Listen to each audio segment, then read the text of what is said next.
Tainted Grail Fall of Avalon has finally launched out of early access into 1.0. Awakened Realms sent me a review key of the game, and I've been playing over the last few days. It's a wild game that combines a lot of elements from the Elder Scrolls series, the aesthetics of Souls-like and H.R. Geiger art direction, a fast and challenging hack-and-slash combat system, and a deep crafting mechanic similar to Witcher series that creates an overall unique experience. In this video today, I want to help you get started with the game, as it does have a bit of jank associated with getting off the ground with a lot of the complex systems under the hood. Now, my typical fashion of upfronting the knowledge of my videos, I can't really do that when it's a list, but what I can say is that the game has a method for respecking or respecializing your character that you get access to in the initial prison. It's behind a locked jail door. There's a thing for it below in the description. Hold on to that and just experiment with every type of character, quaffing it for when you really want to make a concrete decision. It'll completely respec the character, and you can put whatever points you want back into the things that you truly want to play with. Outside of that, just listen to the first tip so you know how the very first conversation in the game affects your character skills. But with that being said, you can just take a look at the chapters in the timeline and description to see if any of the topics I talk about stand out to you. Truly finding out you can respec should alleviate a lot of the initial analysis paralysis, so that's the too long didn't watch this entire video. If nothing interests you in the chapters, please feel free to shut the video down. I want to be respectful of your time. And as just a heads up, pretty much everything in this video is only done in the initial area to preserve as much as possible, so there's no spoilers in this video. This trailer here is the launch trailer that they put up on the channel. If you end up heading out, please don't forget to like, comment, or subscribe, as each one of those things helps me out in a huge way. Lastly, don't forget to check me out on Twitch, where I stream this game and plenty of others, linked in the description and pinned comment. Let's get started on the ultimate beginner's tips for Tainted Grail Fall of Avalon. So my first tip is probably the thing that you're going to get stuck on the most in the very beginning, and it has to do with what decisions do you choose from the very first character who asks you questions. Well, when your character starts off into the game world, this is what your skills look like. It's just 10 across the board. I'm going to go show you what those decisions look like and what have you. But if you were to choose nothing, if you were just to go silent on all of it, what you would get is you would get sneak and theft would be set to 19. And so does blocking. Those all get set to 19 if you just stay silent. So if we come over here, look, just like that. He'll ask us, okay, was I on my way to enlist in the army? And it'll just give us skill points. It's basically says playstyle bonus at the top up there. This is going to give us one-handed, two-handed, blocking, heavy armor, athletics. This is going to give us archery, medium, athletics, evasion, sneak, and so on and so forth. So if I select stay silent here, it doesn't say anything, but if I do, seriously, then one of my stats is going to go up right now. And then you go and take a look at this. It's heavy armor, athletics, one-handed again, hunting. It's the same thing. Let's just say I chose this one. Yeah, it looked like we picked. Then I can say this or this. You know, you get a progression. We'll make. And then that whole situation starts, and it brings you through that. So if you choose stay silent, the only thing that it nets you is the ability to just have your character start with 10, I guess almost 10 more skill in sneaking, in theft, and in blocking, which is actually pretty valuable skills. So if we come back over here, we take a look at status, you can see that all this stuff went up in these certain arenas that it was supposed to go up. And in this case, we chose practicality for a lot of our benefits. So if you're wondering what that initial decisions were like conversationally, that's what it results in. Understanding armor in this game is linked to understanding how strength and endurance work. And we're going to talk about that in a little bit. Just one thing, and we'll talk about this in the endurance section, but one thing to consider here, when it comes down to choosing your character, whether you're going to be wearing light armor, medium armor, or heavy armor, just know that it is not the choice of the armor type that is going to be light, medium, or heavy armor. For example here, you could be wearing a breastplate and it would not be considered heavy or medium. It could actually be considered light armor depending upon your strength and your endurance and your actual relative light armor skill. So it slightly increases the bonuses and lowers the penalties of having light, medium, or heavy weight equipment, not actual armor. So with that being said, let's talk about strength and endurance so you can understand how that all gets pieced together. As to be expected, your attributes will govern specific things.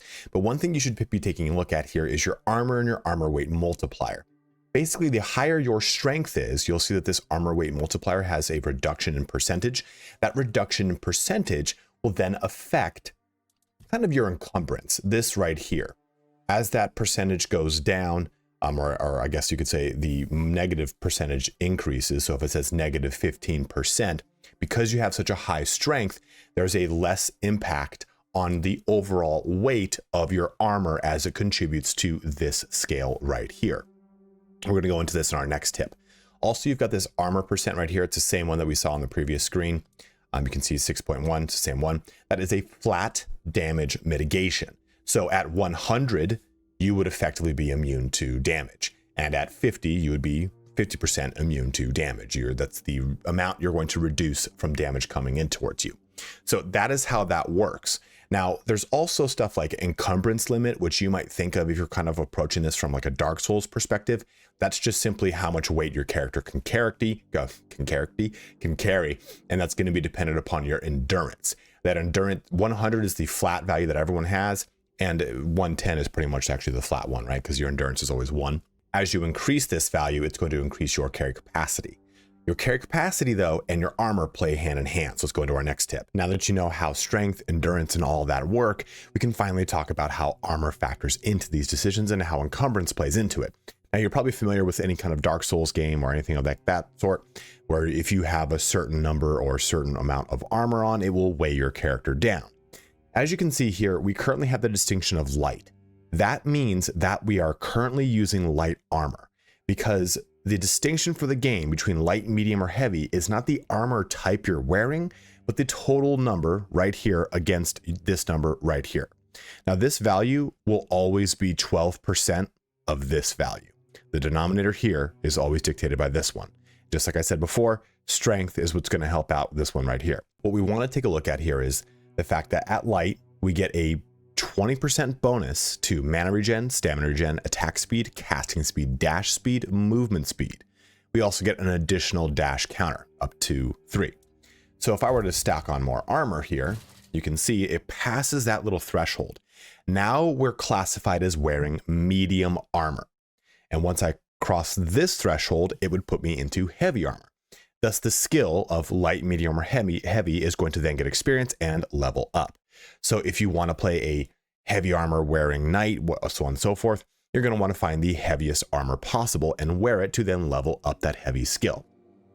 This will, of course, become easier and easier for you, but you'll have to just kind of slap on you sort it by weight and slap on the heaviest items you can.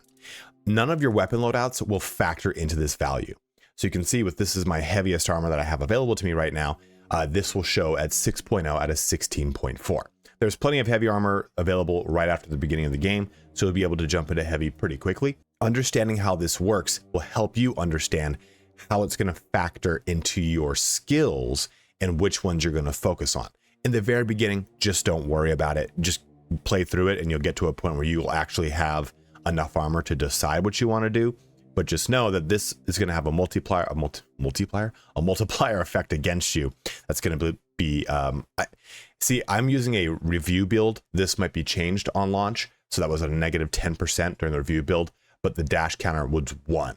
So this is going to drop down when you're in heavy armor, but you have the advantage of just having a much higher armor percentage. Like we said before, that is a flat damage mitigation against damage coming in towards you. I can't stress this enough. Pick up everything.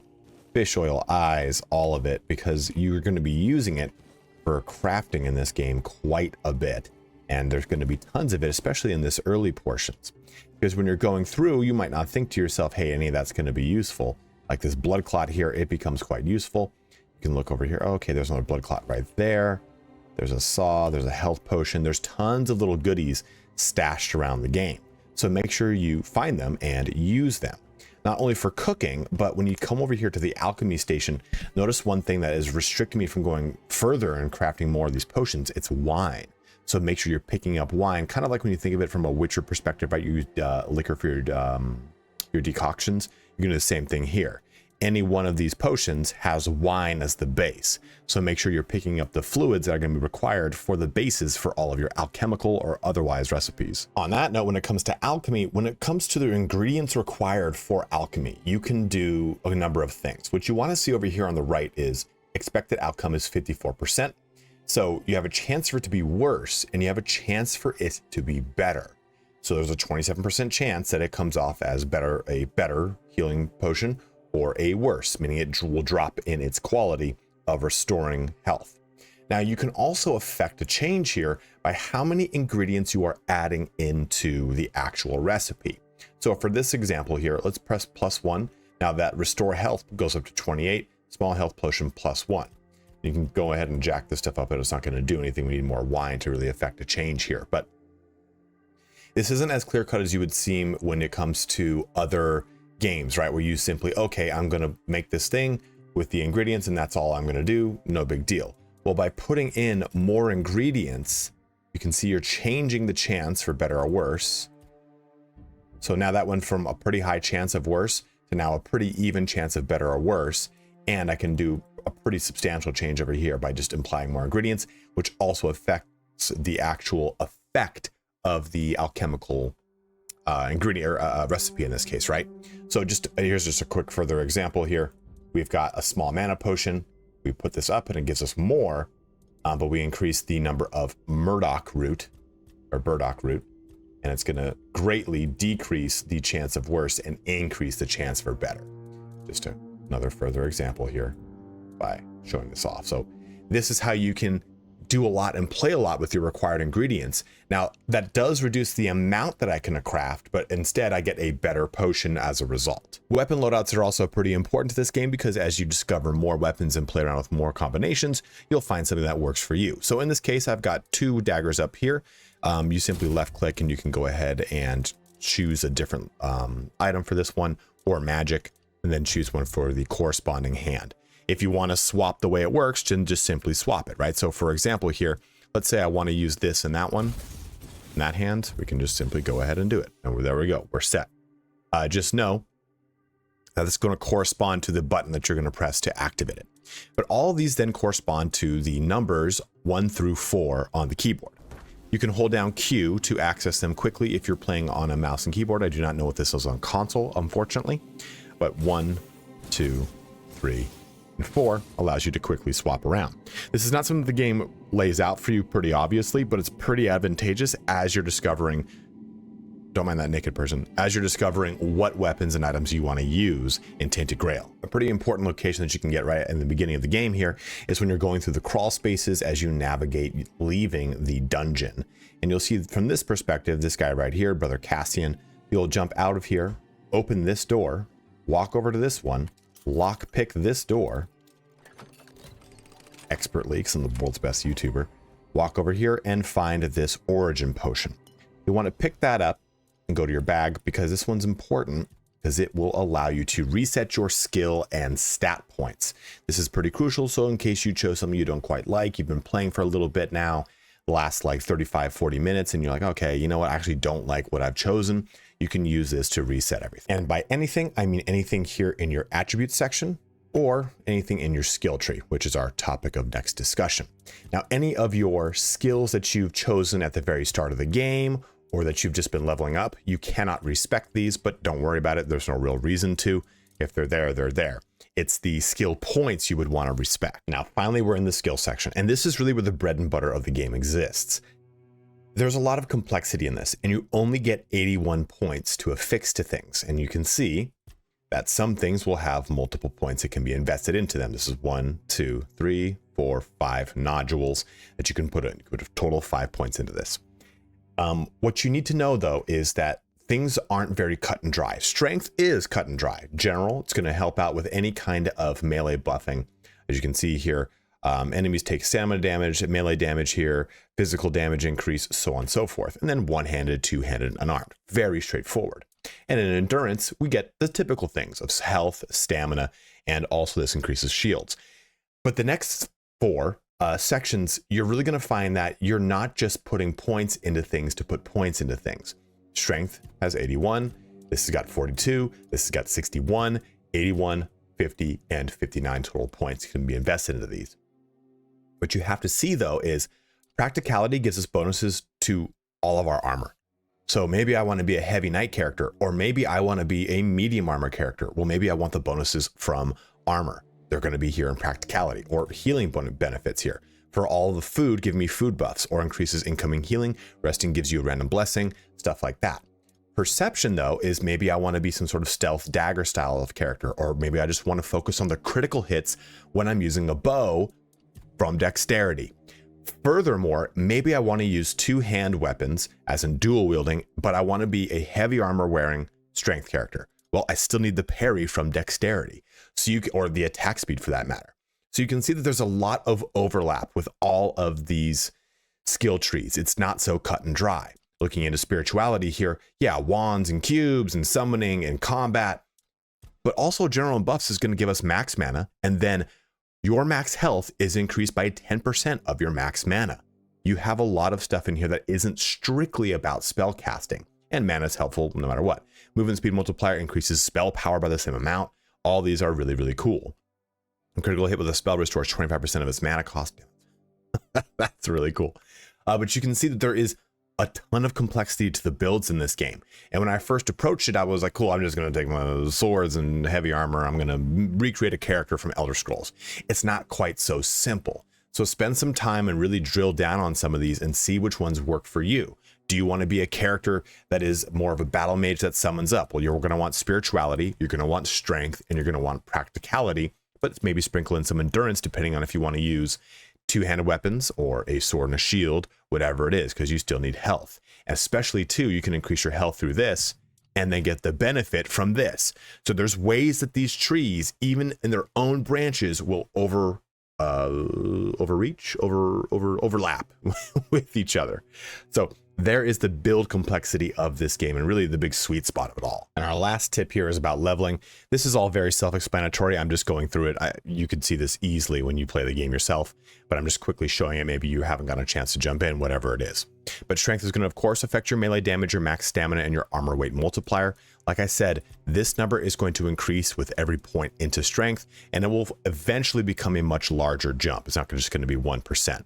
And in endurance here, we're going to see that that's going to help out with our health, our encumbrance limit, and then the stamina regeneration we've got. You can see here too, for our encumbrance limit, it's going to go up by 10 every time we put a point in. So it's going to go from 135 to 145. That will then affect, remember, our armor as well. It's going to now be 12% of 135 versus 12% of 145 instead of 12% of 135. Dexterity is going to affect your attack speed, noise, and visibility, as well as range damage. As you can see over here, noise goes down quite a bit. It's pretty much 3 every time you do it. Attack speed and then range damage as well. Spirituality is spell power, max mana, and mana regeneration. This mana regeneration does go up too over time. Practicality is one of the ones I wanted to explain the most here because you've got a crafting bonus that you can see right there. And that crafting bonus goes towards your percent chance of succeeding things or pushing things to a better bracket to make it even better. Also, it helps out your price of sold goods. So the 0.2 might be confusing, but you're just saying you're increasing your chances of actually pushing things into a success. And the last thing here too is on weak spot damage. This is going to be the weak spot of the enemy. For most things, it's going to be the head, might be the open mouth of some things. It just depends on what you're attacking, if it's a boss, what have you. So increasing that weak spot damage through practicality is where that bonus comes in. And lastly, you've got perception, which is critical damage, critical chance, and sneak damage. A pretty self-explanatory one. But if you maybe were playing around going, hey, why am I not getting like a sneak attack damage multiplier? Because it's under the hood over here and it's showing it right there. And you can custom build it out to make it better, especially as you go through the perception skill tree that we talked about earlier. And especially too, if you focus on daggers and or bows and go even further in the paint on that. And there's also sneak attack damage and critical sneak attack damage. So there's a lot going on with all this, but I wanted to outline all of these very quickly because you will be going through your very first level the second you hit a beach. And I just wanted to talk about why these things do play into certain things and how they help you out with whatever build you have in mind. But at that, it brings our video here to a close. And you can, like I said before, find out a lot of this stuff by simply playing. But a lot of these things too, I didn't realize until I was like 5, 6, 10 hours in, depending upon what it was. Like, for example, I didn't know I could increase the magnitude of all my alchemical or cooking stuff by just simply adding more ingredients. I thought that was giving me more quantity.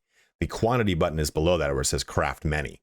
So that was a little thing. I was like, oh, this is pretty cool. I can actually custom build out how I deal with the bonuses of these things. Do I increase the likelihood of having a better success, or do I increase the chance of having a really, really good potion or whatever it is. So a lot of these are just kind of little tweaks that I learned throughout my review period of this game. So go ahead and let me know in the comment section below if there's anything you've discovered in your playthroughs so far. I think you're going to discover a ton of things in this game. It's got a lot of little hidden nuance. And if you can kind of get over that initial, there is like an initial inertia when you first boot this game up where you're like, maybe this won't be so good. That goes away pretty quickly. Like 15, 20 minutes in, I was like, oh, these systems are pretty complex. This is pretty interesting. This is pretty cool. So stay tuned for my full-fledged review that I will be putting out on the game in a couple days here. But as always, guys, thank you so much for watching here today. Have a good one and take care.